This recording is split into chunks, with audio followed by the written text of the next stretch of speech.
All right, so single replacement reactions, type number 3. Obviously, by the name, we know that one thing is going to be replaced. All right, but this time we're going to have an ion. So,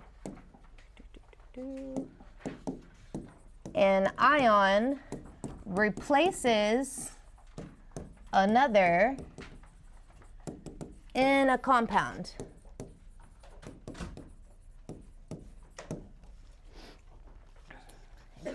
Just sit back there in that open seat. I had to shift some people around today. Yep. So an ion replaces another in a compound. So this time we're going to have a compound and an ion. It could be an element, could be a metal, it could be a nonmetal, it could be a polyatomic ion, but it's going to come in and replace something in our compound. So this time we have two generic equations. The first one, well, both are going to be A plus BC.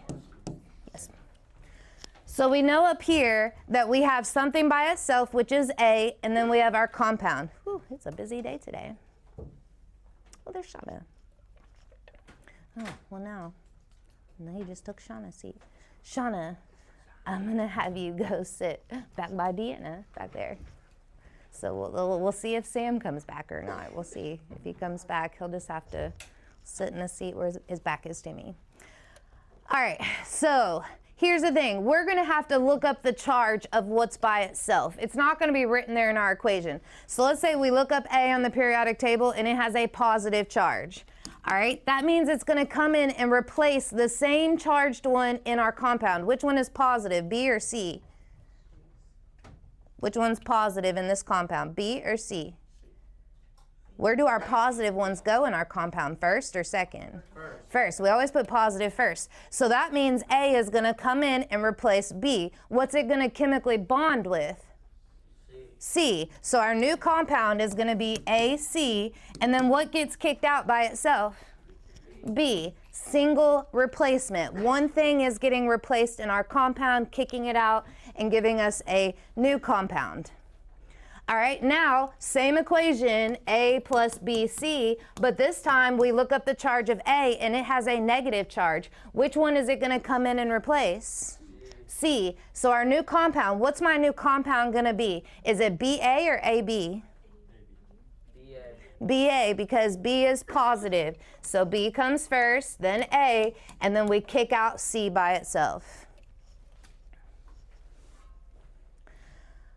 All right, so now these new compounds, both of these right here, when we form those new compounds, what do we have to do? We have to look up their what? Charges and cross. So when we form the new compounds, we need to look up charges. I hate writing with this one. And cross.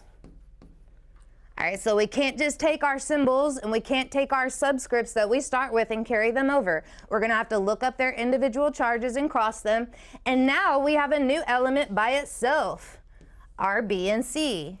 What do we need to remember? Because over here it was in a compound, now it's by itself. We need to remember if it's diatomic, because what number will we add if it's diatomic? 2. So we need to remember if it's diatomic. Because if it is, we add a 2 there. So then once we get our 2 products this time, what's our last step going to be? Balance our equation. Balance equation.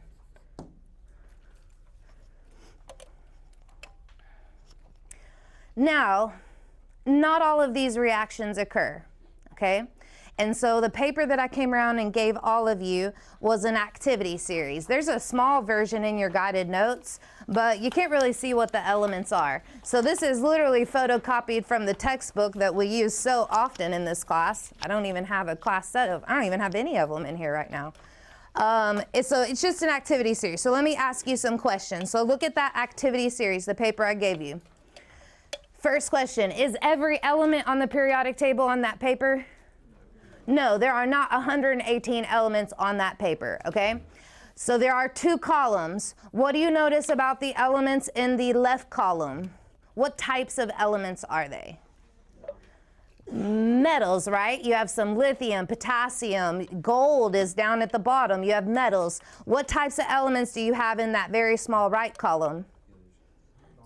Non-metals, and specifically it's your halogens, your group 17 elements, okay? So not every element is on this chart, only some, okay? Are there polyatomic ions on that chart?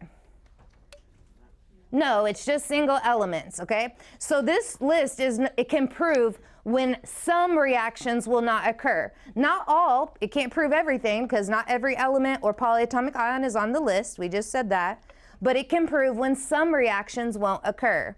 All right, so an activity series, that list that you have, what is it? It is a list of elements.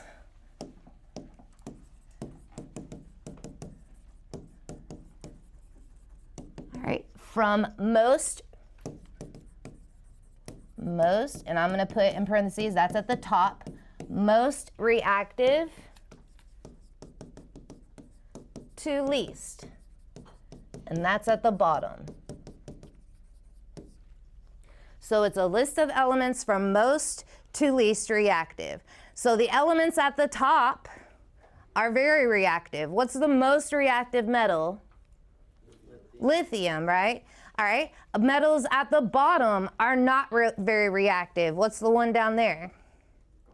Gold. So let me ask you, why do you think we use gold for jewelry? It doesn't react with many things. So when you wash your hands with soap, when you're just in the environment, if it is, I don't want to use that word, if it's humid outside, your jewelry will not react with the climate. Specifically, the better gold, the more gold that you have in it, the better it's going to be, which is why it's more expensive. All right, they used to use gold for fillings in your teeth. Why do you think? Then it wouldn't react with anything Yeah. you put in your mouth. Exactly. It wouldn't react with the things that you're drinking and eating. It would hold up longer than other elements.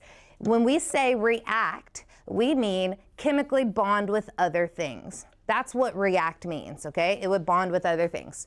All right, so a blank reactive element cannot replace a, okay, so a less, had to read what it was before I knew what blanks we put in. A less reactive element cannot replace a more reactive element in a compound. So let's compare that to a list.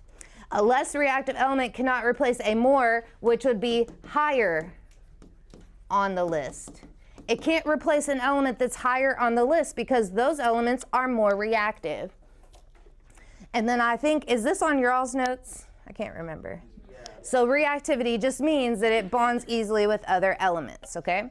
So in my example here, all right, let's pretend like A is, well, let's put this in terms of people first, okay? That usually helps. All right, people.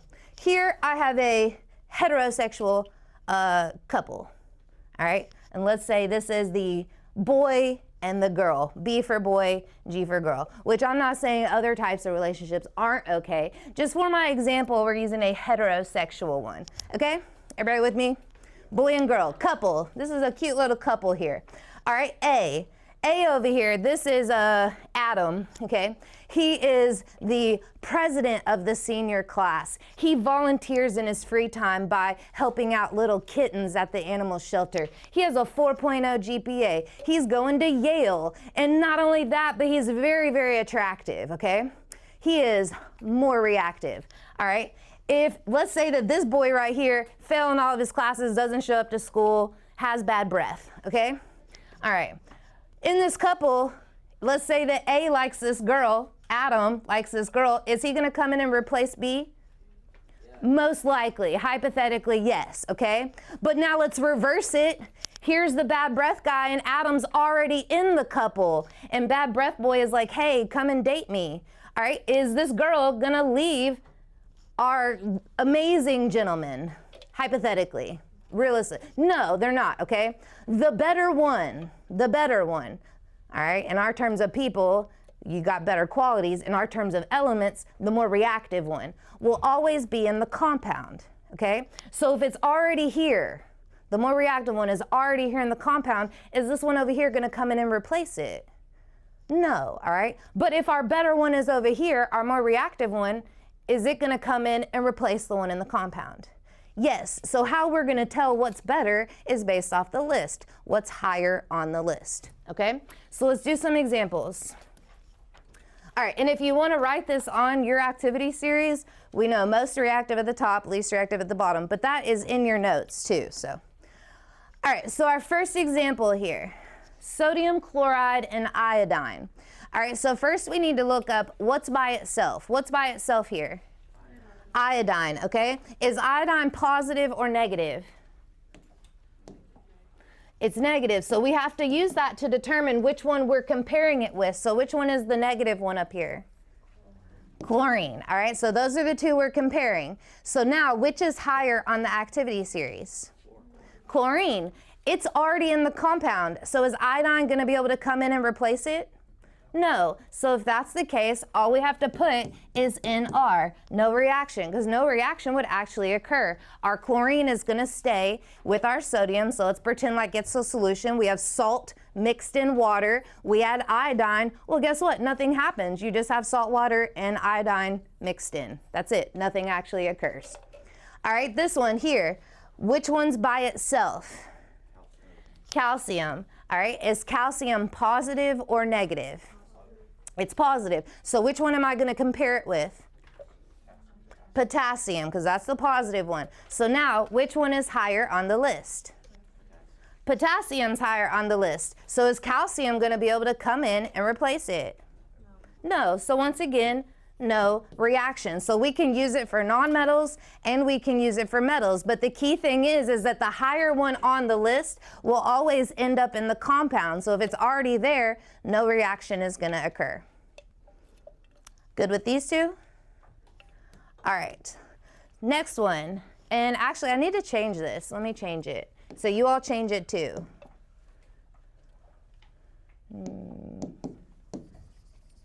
Just mark that all out. Let's do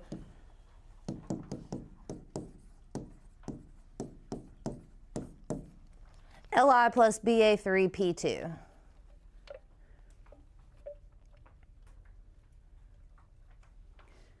All right, so which one is by itself? Lithium, all right? And is lithium positive or negative? Positive. So which one are we comparing it with? Barium. All right, we always compare like charges. So now, which one is higher on the list? Lithium. Yep, it's at the top of the list. So this time, lithium is more reactive than barium. So what's it going to bond with? Phosphorus. It always bonds with the other charged one. So I have lithium. What's lithium's charge? +1. And it's going to bond with phosphorus. What's phosphorus's charge? -3. So when I cross those, what's my chemical formula going to be? 3P. All right, and then what element is now getting kicked out by itself? Barium. And so now we ask ourselves, is barium diatomic? Is it in Brinkelhoff? No, so no number goes after it. So now I have my product. I cross my charges to get my compound. I have my single element here. Now I balance it. So let's see here. Marius, can you tell us how to balance this one? I would start with phosphorus. Okay, so phosphorus added 2 to that first on the right side, and then you have 6 lithium now, so put a 6 on the right or left side of lithium, and barium on the right side of the 3. Perfect. Any questions on that one? All right, let's do the next one. All right, so I have Li2O plus F2. So what is by itself? Fluorine, right? Is fluorine positive or negative? It's negative, so which one are we comparing it with, lithium or oxygen? Oxygen. All right, now look at our negative side. What's wrong? Can we compare these? No, because fluorine is on the activity series, but do you see oxygen there? No. So if we can't prove that it won't react using the activity series, we have to assume that it will. So I'll say that again. If we can't prove with the activity series that it won't react, like we can't compare both and say, nope, this won't react, then we have to assume that it will. And by assuming that it will, we go ahead and we work it out, okay? So F is going to bond with what? Lithium. Which one do I write first in my compound, lithium or fluorine? Lithium, because it's positive. So lithium we said is +1. What's fluorine's charge? -1. So we cross those charges, and what do we get? LiF. All right, and now what element is getting kicked out by itself? Oxygen. So now we ask ourselves, is oxygen diatomic? Is it in Brinkelhoff? Yes. So we add a what? 2. So now we have our 2 products. So let's see here. Elijah, can you balance this one for us? Do your oxygen first. 2 on the left. Mm-hmm. And put 4 in front of the Li and 2 in front of fluorine. Perfect. Good. Questions on that? Yes.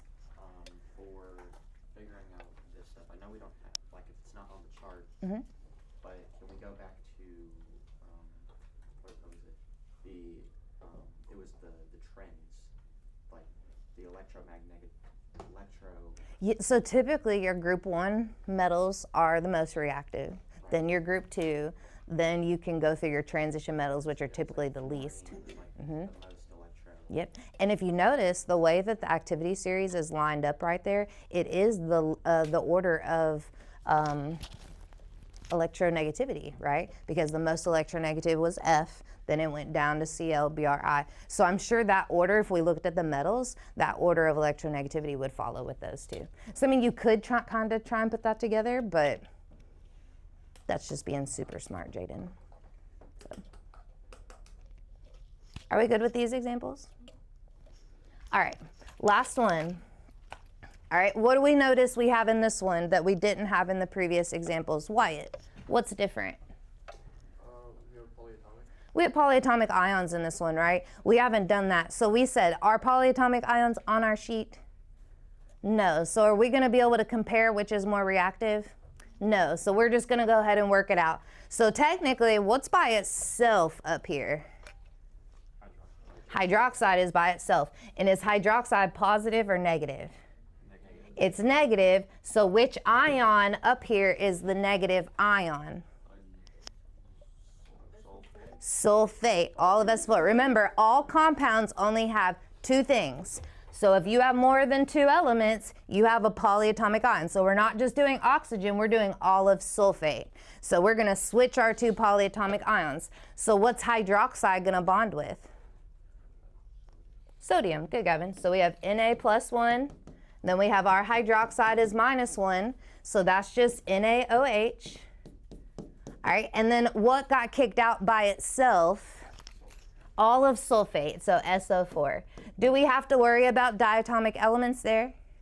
No, because technically nothing's by itself.